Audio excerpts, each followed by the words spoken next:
Bonsoir à tous. Bonsoir, bonsoir. Bon voilà, ça marche de partout, je pense. Je vais simplement vérifier une chose une dernière fois pour être sûr que ça marche bien.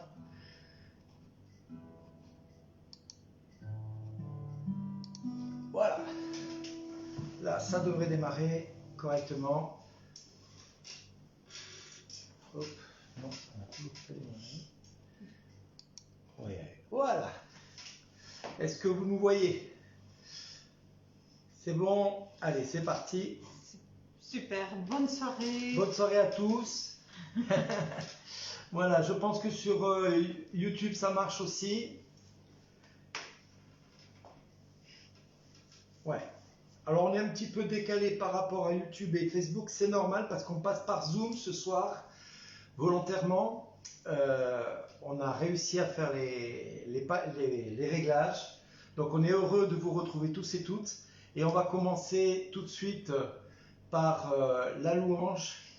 Et puis on verra pour la suite. Merci, à tout de suite. Ce soir, je vous propose de prendre dans vos mains toutes les personnes auxquelles vous pensez, toutes les situations que vous portez dans vos cœurs, toute l'action de grâce aussi, parce que nous sommes là pour un temps de louange, et le déposer vraiment aux pieds de Jésus.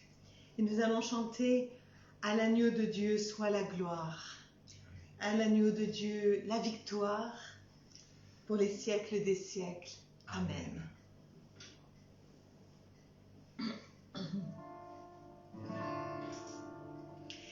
Élevé à la droite de Dieu, couronné de mille couronnes, tu resplendis comme un soleil radieux.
Seigneur, nous te rendons grâce, nous te bénissons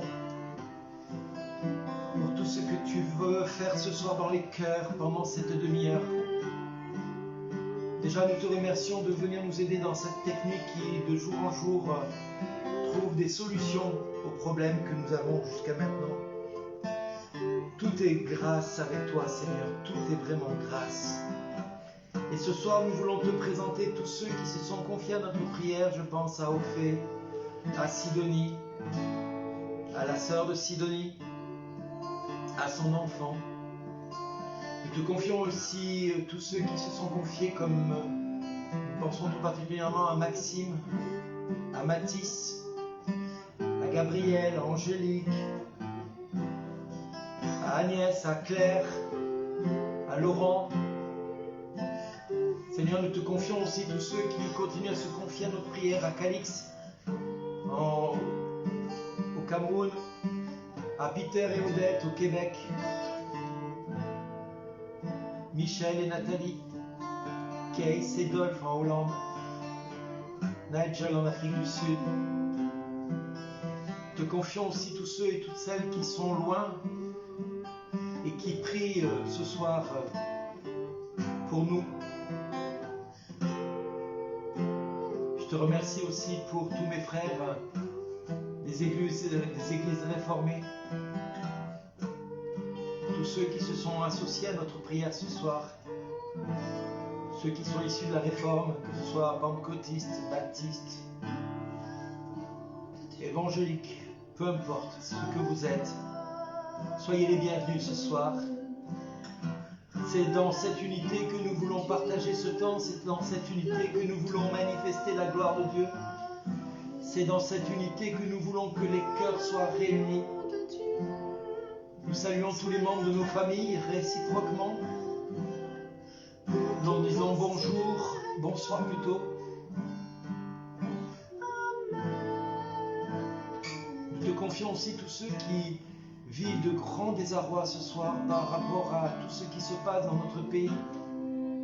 Tous ceux qui sont angoissés, qui ont la peur au ventre et qui ont peur de mourir.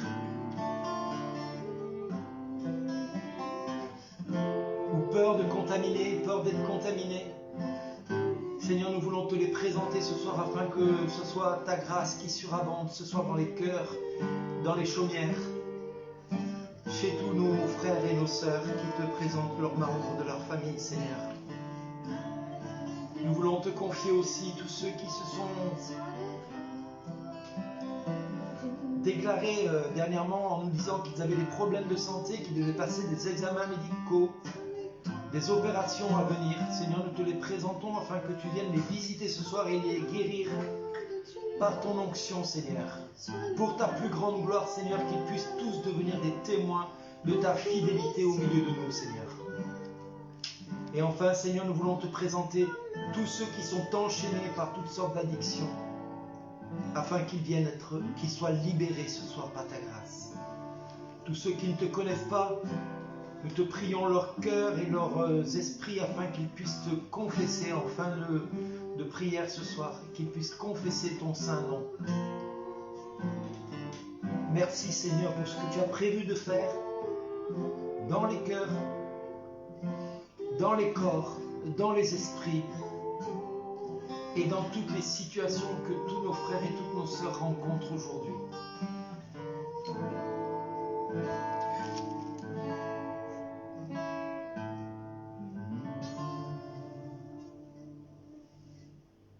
Nous allons continuer la lettre de Pierre, la première lettre de Pierre au chapitre 3, verset 18.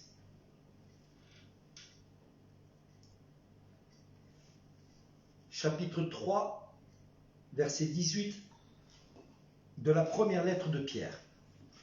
En effet, le Christ lui-même a souffert pour les péchés, une fois pour toutes, lui juste pour les injustes, afin de vous présenter à Dieu, lui mis à mort en sa chair, mais rendu à la vie par l'Esprit.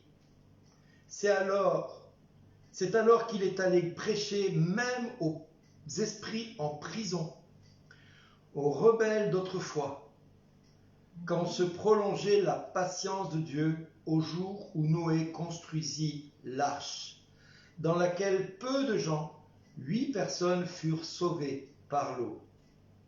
C'était l'image du baptême qui vous sauve maintenant.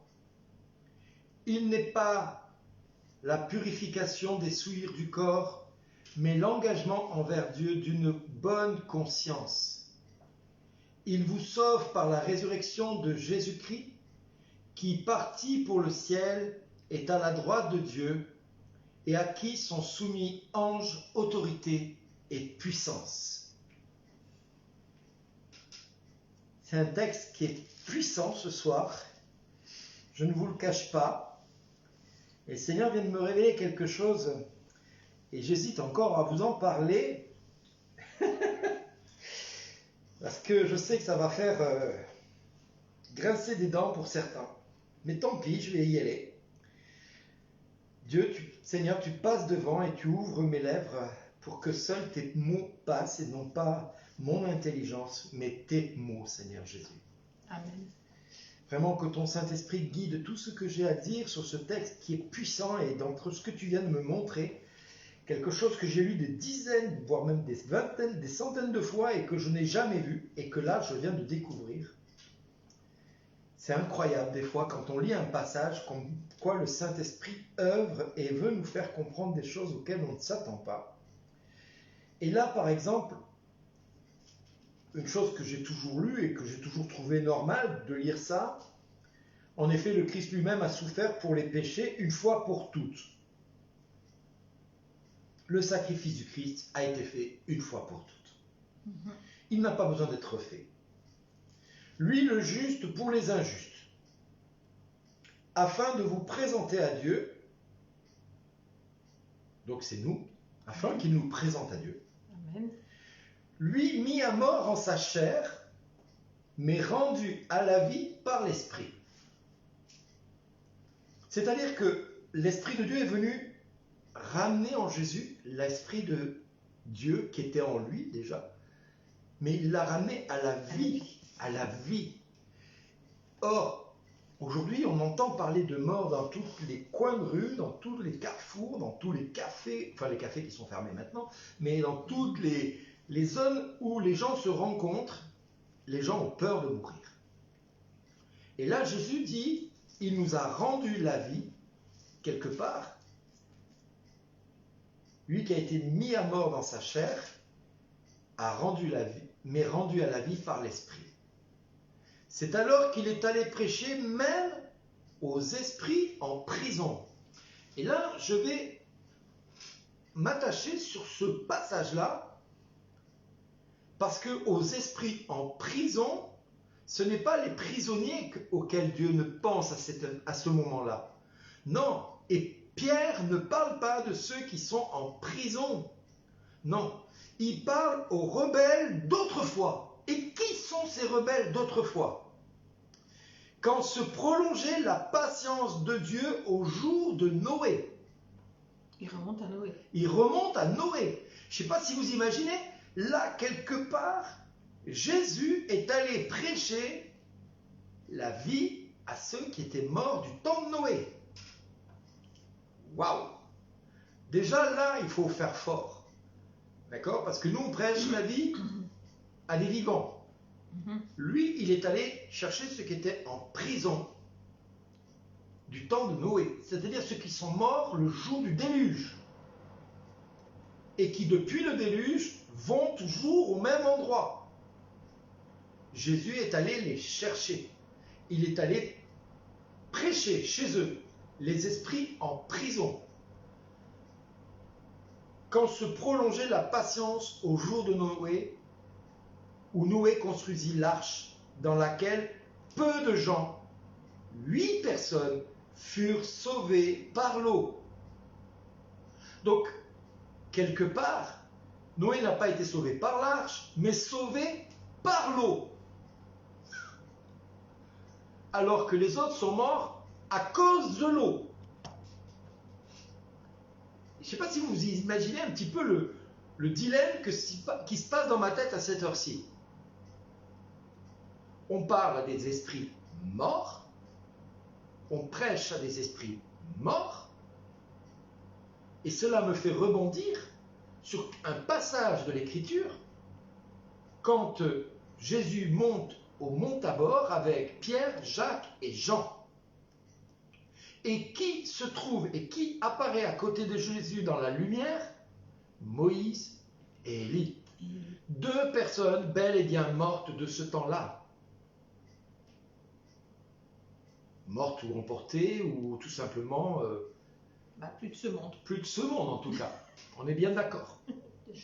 Et Pierre, Jacques et Jean vont dire à Jésus, laisse-nous préparer une tente pour toi, pour Élie et pour Moïse. Donc il les voyait bien. Il les voyait. Ces personnes qui étaient d'autrefois. Et Jésus lui-même est allé prêcher chez ces personnes qui étaient d'autrefois. Est-ce que la mort signifie que quand on est en Dieu, n'est plus un problème? Est-ce que ça veut dire que quand on est en Dieu, il n'y a plus de séparation avec cette mort-là? Ça ne veut pas dire qu'il faille parler aux morts, non. C'est pas ça que j'essaie de dire. Mais ça veut dire qu'il n'y a plus de mur qui nous sépare avec le monde d'avant et ceux qui nous ont précédés dans la gloire. C'est-à-dire que quand on est mort en Dieu, alors on est en Dieu. Et quand on s'adresse à Dieu, on peut parler à Dieu lui-même. Et qui entend quand on parle à Dieu? Tous ceux qui étaient là d'autrefois. Moïse et Élie. Et tous les autres que Jésus est allé chercher, qui étaient en prison du temps de Noé. C'est-à-dire qu'il n'y a plus de mort entre nous, croyants, aujourd'hui, et ceux d'autrefois. Comme il n'y a pas de séparation avec notre avenir. Parce que notre avenir est en Dieu aussi. Et pour Dieu également. Ça veut dire qu'à un moment donné, quand on est en Dieu, on n'a ni passé, ni futur. On n'est que dans le présent. On est. Et j'aimerais dire qu'au-delà de ce qu'on peut concevoir dans notre tête, et parce que ça dépasse notre entendement, et le but, c'est pas de comprendre ça avec notre tête, c'est de le comprendre avec notre cœur. Ce que Dieu essaie de nous dire ce soir, c'est dire simplement que la vie commence aujourd'hui avec toi, là où tu es, mais elle commence aussi quand tu as été conçu par tes parents. Et quand Dieu déjà, tous les jours étaient inscrits dans le cœur de Dieu, jusqu'à aujourd'hui, et jusqu'à demain également. Ça veut dire que quand on est en Dieu, alors il n'y a ni passé, ni futur, il n'y a que le présent. Donc si tu penses que ta vie n'a pas de prix, si tu penses que ta vie est une vie de merde, excusez-moi le terme, je suis désolé de parler comme ça parce que beaucoup pensent comme ça, donc il ne faut pas hésiter à le dire. On peut avoir une vie de merde, on peut avoir une vie de fête d'échecs, de douleurs, de problématiques, d'échecs sur échecs, et c'est possible. Mais est-ce que pour autant nous ne sommes pas en Dieu et dans lequel nous pouvons espérer au quotidien que Dieu se réalise? J'aimerais attirer votre attention sur un point. Si on est dans le présent, l'échec du passé n'est plus un échec. Et l'échec à venir n'est pas un échec. Puisqu'on est dans le présent, on est en Dieu. Et en Dieu, qu'est-ce qui nous arrive? Des promesses de bénédiction, des paroles de bénédiction. Parce que tout ce que nous disons, eh bien, rentre dans notre vie, rentre dans notre cœur, se réalise et devient une réalité présente.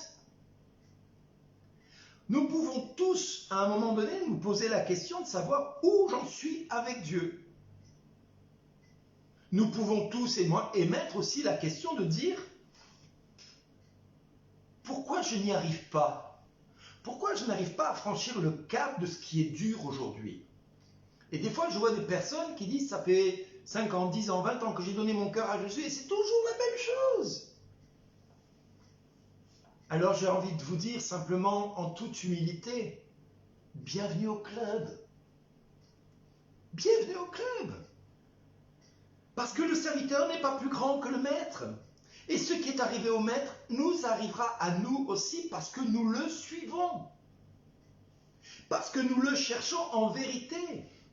Alors oui, il ne faut pas oublier d'une chose, c'est que si nous avons été rachetés par Dieu de nos péchés, si nous avons confessé Jésus-Christ dans notre vie, et si nous le confessons au quotidien, alors Dieu, qui vient sauver le Christ d'une mort irrémédiable, en le ressuscitant, en lui donnant la vie par l'Esprit, eh bien, nous dit qu'il l'a mis au ciel l'a mis à droite de lui, à la droite de Dieu, et dans lequel il lui a donné un pouvoir où tous les anges, toutes les autorités et toutes les puissances lui sont soumises. Donc si tu es en Christ, si le mot Christ réside en toi, et si le Christ lui-même réside en toi,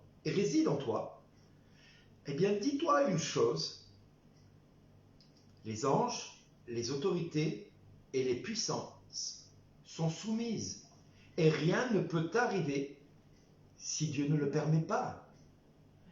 Donc en clair, mon frère, ma sœur, ce soir, tu peux te poser des questions sur ta vie en devenir. Qu'est-ce qu'elle va devenir, ta vie? Tu peux te poser des craintes et des peurs sur ton avenir également. Toutes ces peurs, laisse-les de côté, laisse tomber, laisse béton. Laisse.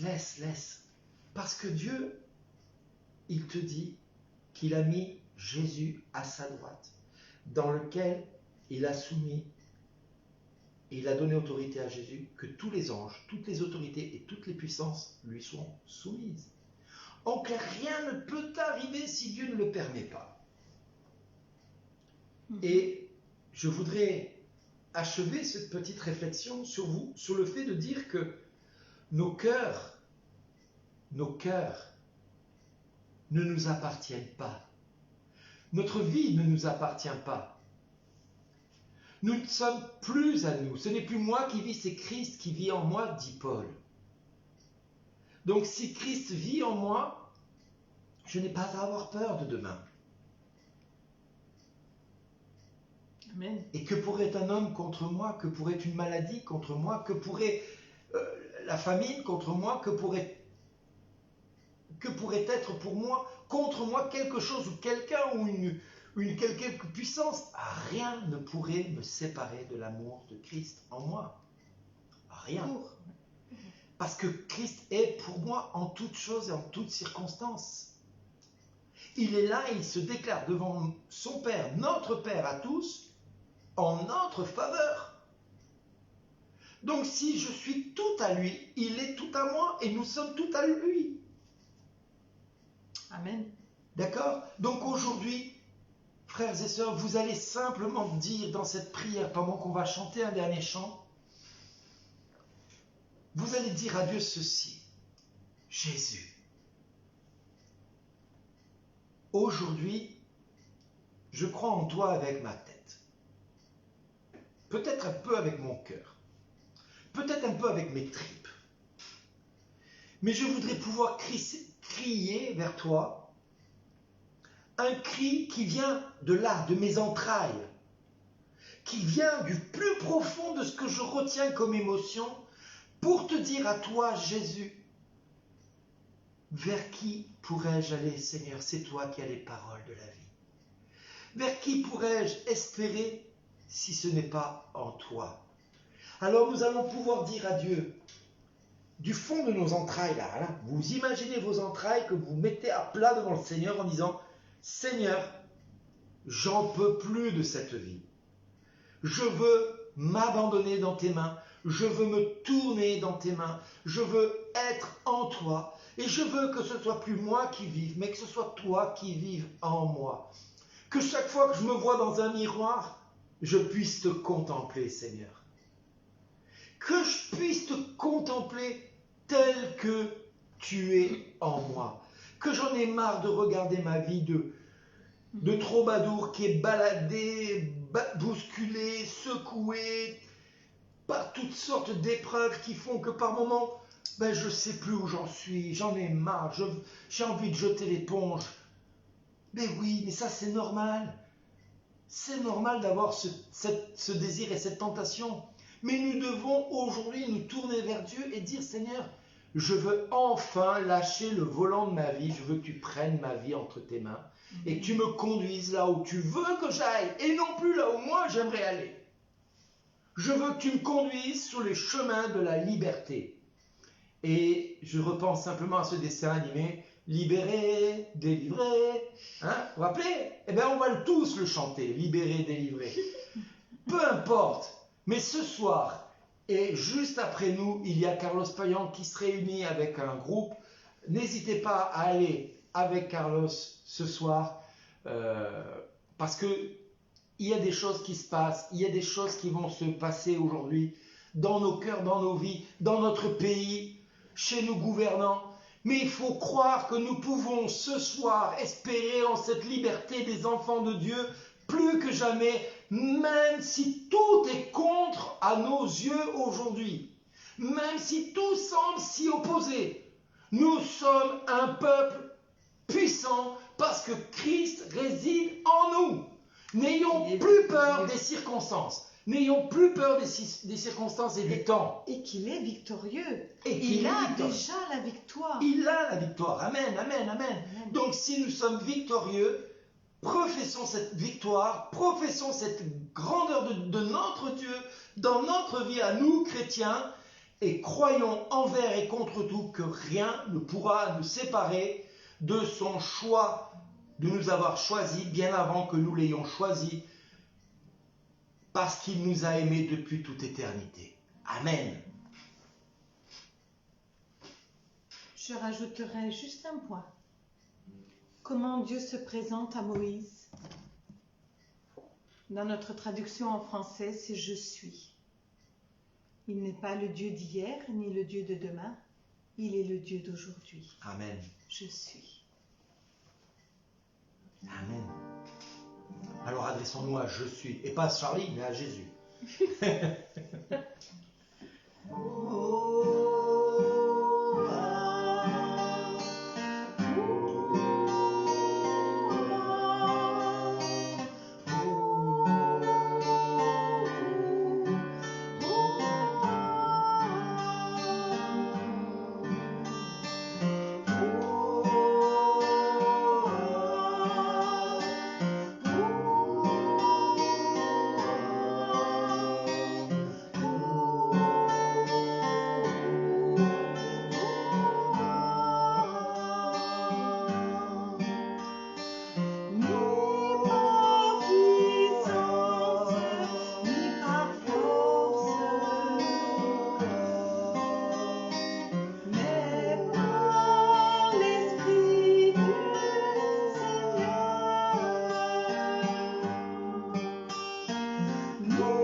Merci Seigneur pour ce que tu es en train de faire dans les cœurs. Nous te présentons vraiment tous ceux qui ne se sont pas encore confiés à toi ce soir. Amen. Nous te les remettons, nous te demandons de les bénir, de les accompagner et de bénir leur nuit ce soir. Vraiment ce soir j'ai envie de vous donner simplement cette parole. Soyez richement bénis de toutes les bénédictions de l'Éternel en votre faveur. Soyez richement bénis de tout ce que Dieu a prévu depuis toute éternité pour chacun de vous et chacune de vous. Amen. Le Seigneur n'oublie personne, il n'oublie aucun de ses bienfaits pour qui que ce soit. Il est là, il les dispense avec force et puissance, Et largesse. largesse, miséricorde et tendresse et pitié. Donc criez vers Dieu et on vous embrasse tous et toutes ce soir. Soyez bénis largement, soyez largement bénis. N'oubliez pas cette phrase. Vous êtes largement bénis par le Seigneur ce soir. Amen. Amen. Bonne nuit et à bientôt. À la prochaine les jeunes. Au revoir. Et les moins jeunes aussi.